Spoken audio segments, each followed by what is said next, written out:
నమస్తే, welcome to BCN news. నేను విజయలక్ష్మి. ముందుగా ముఖ్యాంశాలు. విజయవాడ వరద బాధితులకు వివిధ ఏజెన్సీలు అందించే సర్వీసులపై సీఎం చంద్రబాబు సమీక్ష. ఎలక్ట్రానిక్ వస్తువులు బాగు చేసే విషయంలో వేగంగా పనిచేయాలని సీఎం సూచన.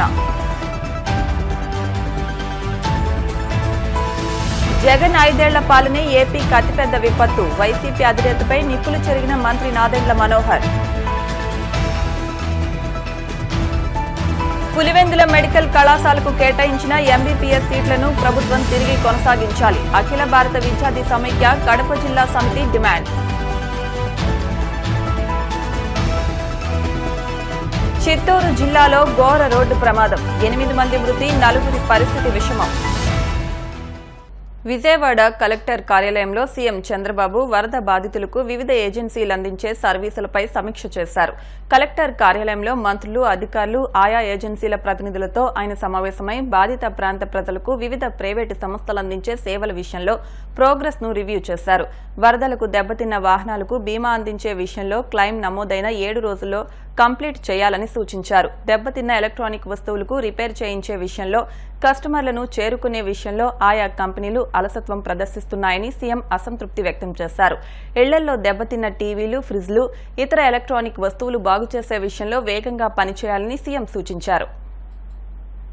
జగన్ 5 ఏళ్ల పాలనే ఏపీకి అతిపెద్ద విపత్తు అని మంత్రి నాదెండ్ల మనోహర్ విమర్శించారు. మంగళగిరిలో నిర్వహించిన మీడియా సమావేశంలో ఆయన మాట్లాడారు. ప్రధానమంత్రి ఫసల్ బీమా కింద గత ప్రభుత్వం రూపాయి కూడా చెల్లించలేదన్నారు. 2020 ఖరీఫ్ నుంచి రైతులకు పంట బీమా కూడా ఇవ్వలేదని చెప్పారు. వరద బాధితులకు కూటమి ప్రభుత్వం అండగా ఉంటోందని తెలిపారు. అర్థం లేని విమర్శలతో వైసీపీ కాలక్షేపం చేస్తోందని మండిపడ్డారు.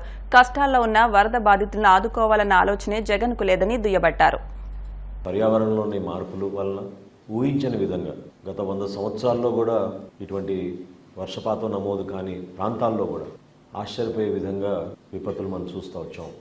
కొన్ని ప్రాంతాల్లో ప్రజలు అప్రమత్తమైనా కూడా ప్రభుత్వం తరఫు నుంచి అధికార యంత్రాంగం సిద్ధమైనా కూడా ఈసారి అంత భారీ వర్షం నమోదుతోటి దిగువ ప్రాంతాల్లో ఉన్న ప్రజలు తీవ్రమైన ఇబ్బందులకు గురవుతున్నారు. విజయవాడ నగరంలో మనం చూసాం. ఈ విధంగా ఒక బాధ్యతతోటి గౌరవ ముఖ్యమంత్రి గారి నాయకత్వంలో ఉప ముఖ్యమంత్రి గారి పవన్ కళ్యాణ్ గారు చూపించిన చొరవతోటి, స్పందించే మనస్తత్వంతో ప్రతి ఒక్కరూ కూడా ఒక బాధ్యతతోటి క్షేత్రస్థాయిలోకి వెళ్ళి పనిచేసి వాళ్ళ కష్టాలు కొంతవరకైనా తగ్గించే విధంగా ఒక ప్రయత్నం చేస్తూనే ఉన్నాం.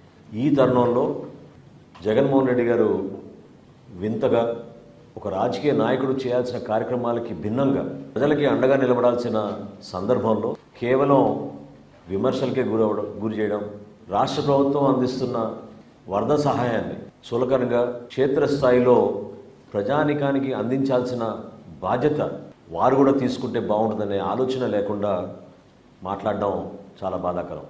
విజయవాడ నగరంలో 2 సార్లు పర్యటించారు. నిన్న పిఠాపురంకి వెళ్ళారు. కాకినాడలో మ్యాన్ మేడ్ డిజాస్టర్ అని ప్రతి చోట ఇది ఒక ఊత పదంలాగా అయిపోయింది ఆయనకి. అసలు గత 5 సంవత్సరాల్లో జగన్మోహన్ రెడ్డి గారి పరిపాలనే మన రాష్ట్రానికి అతిపెద్ద విపత్తు. ఊహించని విధంగా వీళ్ళు వ్యవస్థలు నాశనం చేసి కనీసం ఇరిగేషన్ శాఖ పైన, క్షేత్రస్థాయిలో ఉన్న వ్యవస్థలపైన అధ్యయనం చేసుకుని బడ్జెట్ అలొకేషన్లు కూడా చేయకుండా సర్వనాశనం చేసిన జగన్మోహన్ రెడ్డి గారు ఈ రోజున అధికారంలో ఉన్న కూటమి ప్రభుత్వం కేవలం 3 నెలలు అయింది మేము అధికారంలోకి వచ్చి. 3 నెలలకే మీకు ఇంత ఏడుపులు ఉంటే ఎట్లా?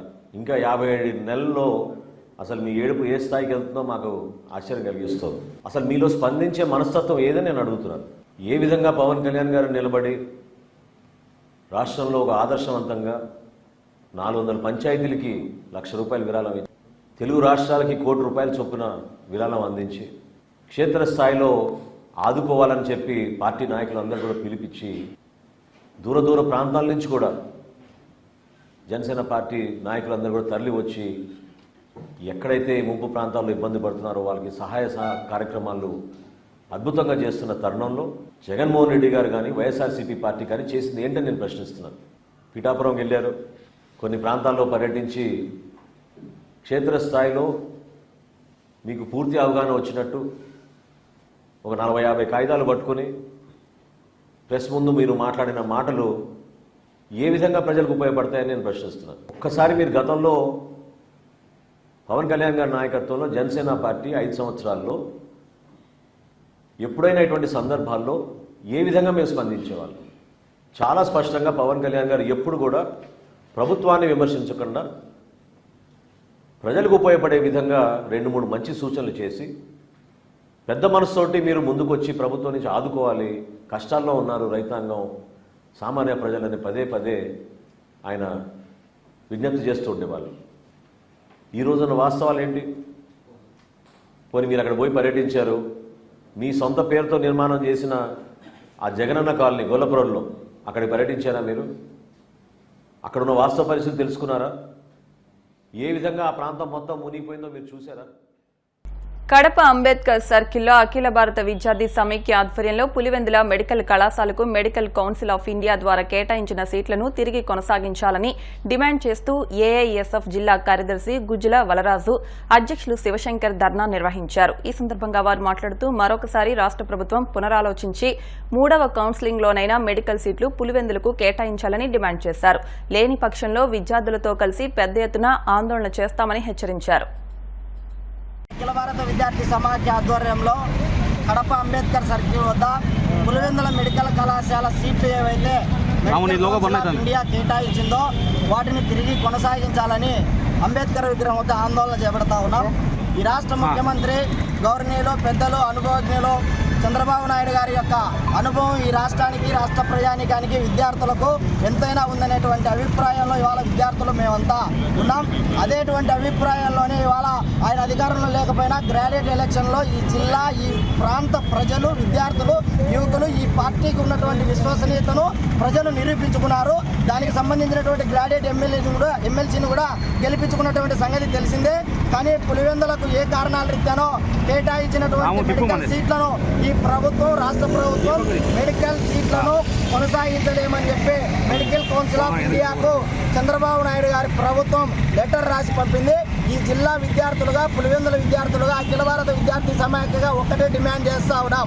ఇవాళ రాష్ట్రంలో, జిల్లాలో ఉన్నటువంటి యొక్క తల్లిదండ్రులు లక్షలాది రూపాయలు కోచింగ్ సెంటర్లకు, వేలాది రూపాయలు పెట్టి ఇవాళ ఎంసెట్, నీట్ చెప్పి చదువుకుంటూ ఉన్నారు. అలాంటి విద్యార్థుల జీవితాల్లో చీకటి రోజులు వచ్చాయని, మెడికల్ సీట్లు సంపాదించారని చెప్పి మేము ఆనందం వ్యక్తం చేస్తున్నటువంటి తరుణంలో ఇవాళ మెడికల్ కౌన్సిల్ సీట్లను తిరిగి పంపుతున్నటువంటి నేపథ్యం కనపడతా ఉంది. కాబట్టి చంద్రబాబు నాయుడు గారు మరి ఒకసారి ఆలోచించాలి, విద్యాశాఖ మంత్రి గారు స్పందించాలి, అలాగే గౌరవనీయులు వైద్య శాఖ మంత్రి గారు కూడా ఆలోచన చేయాలని చెప్పి ఈ సందర్భంగా తెలియజేస్తా ఉన్నాం. ఏది ఏమైనా పులివెందులలో ఉన్నటువంటి మెడికల్ కళాశాల సీట్లు కేటాయించకపోతే, తిరిగి పునరావృతం చేయకపోతే అఖిల భారత విద్యార్థి సమాఖ్య ఆధ్వర్యంలో పెద్ద ఎత్తున ఆందోళన చేస్తాం. ఆ దిశగా మీ ప్రభుత్వం యొక్క వైఫల్యాన్ని జిల్లాలో ఉన్నటువంటి ప్రతి విద్యార్థికి తెలియజేస్తామని చెప్పి ఈ సందర్భంగా తెలియజేస్తా ఉన్నాం. చిత్తూరు జిల్లాలో ఘోర రోడ్డు ప్రమాదం చోటు చేసుకుంది. 2 లారీలను బస్సు ఢీకొంది. ఈ ప్రమాదంలో 8 మంది మృతి చెందారు. మరో 30 మంది తీవ్రంగా గాయపడ్డారు. బస్సు తిరుపతి నుంచి బెంగళూరుకు వెళ్తుండగా ముగిలి ఘాట్ వద్ద ఈ ప్రమాదం జరిగింది. గాయపడిన వారిని పలమనేరు ప్రభుత్వ ఆసుపత్రికి తరలించి చికిత్స అందిస్తున్నారు. పశ్చిమ గోదావరి జిల్లా ఉండి మండలం వాండ్రం గ్రామంలోని గణపతి ఆలయం వద్ద ప్రతిష్ఠించిన శ్రీ వరసిద్ది వినాయక స్వామివారి ఊరేగింపు, నిమజ్జనోత్సవం, అఖండ అన్న సమారాధన కార్యక్రమాలు అత్యంత వైభవంగా నిర్వహించారు. కాపు సేవా సమితి ఆధ్వర్యంలో గణపతి ఉత్సవాలు 29 సంవత్సరాలుగా నిర్వహిస్తున్నామని మాజీ సర్పంచ్ రెడ్డిపల్లి సత్యనారాయణ తెలిపారు. గ్రామంలోని అన్ని వర్గాలను కలుపుకుని ఒకే కుటుంబంగా ఎంతో ఆహ్లాదకరంగా గణేశోత్సవాలు నిర్వహించుకుంటున్నామన్నారు. గ్రామస్తుల సహాయ సహకారాలతో ఆలయ కమిటీ సభ్యులు ఎటువంటి లోటుపాట్లు లేకుండా ఉత్సవాలు నిర్వహించారని అభినందించారు.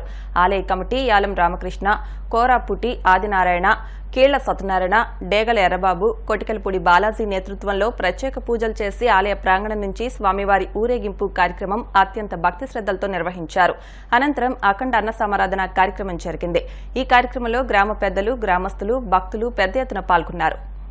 వాండ్రం గ్రామంలో 29 సంవత్సరాలు బట్టి ఇది 29వ సంవత్సరం కాపు యువత కాపు సేవా సమితిగా రిజిస్టర్డ్ సంఘంగా ఏర్పడి 29 సంవత్సరాలు బట్టి కూడా నిర్విఘ్నంగా ఈ గణేశోత్సవాన్ని ఎంతో ఆహ్లాదకరమైనటువంటి వాతావరణంలో గ్రామస్తుల్లో అన్ని వర్గాల వారిని కలుపుకుంటూ చక్కగా మేమందరం ఒకే కుటుంబంగా ప్రతి చవితికి కూడా వినాయకుని నిలబెట్టుకుని ఒక 5 రోజులు కంటిన్యూస్గా పూజలు నిర్వహించి తర్వాత నిమజ్జనం జరిపి తదుపరి గ్రామస్తులందరం కలిసి సహభక్తి భోజనం చేసుకునేటటువంటి విధానం ఎంతో నిర్విఘ్నంగా జరుగుతూ ఉంది ఆ గణేశుడి యొక్క ఆశీర్వాదంతో. అదేవిధంగా ఈ ఉత్సవాన్ని జరపడానికి మేము ఏర్పాటు చేసుకున్నటువంటి ఉత్సవ కమిటీ చక్కగా వాళ్ళ సొంత పనులను కూడా పక్కన పెట్టి ఈ 5 రోజులు కూడా వాళ్ళ యొక్క దృష్టి అంతా కూడా గణేశుని మీద పెట్టుకుని ఏ విధమైనటువంటి లోటుపాట్లు లేకోకుండా గ్రామస్తుల అందరి యొక్క సహకార సంపత్తులతోటి ఈ ఉత్సవాన్ని ఎంతో ఘనంగాను ఎంతో ఆహ్లాదకరంగాను ఉత్సాహంగాను జరుపుకుంటున్నామండి. ఎంతో క్రమశిక్షణతో విజయవంతంగా రాబోయే కాలంలో కూడా ఈ ఉత్సవాలు నిర్వహించాలని కోరుకుంటూ మీ అందరికీ కూడా భవిష్యత్తులో కూడా సహకరించాలని కోరుకుంటూ ఇప్పుడు కాసేపు ప్రకటనలు.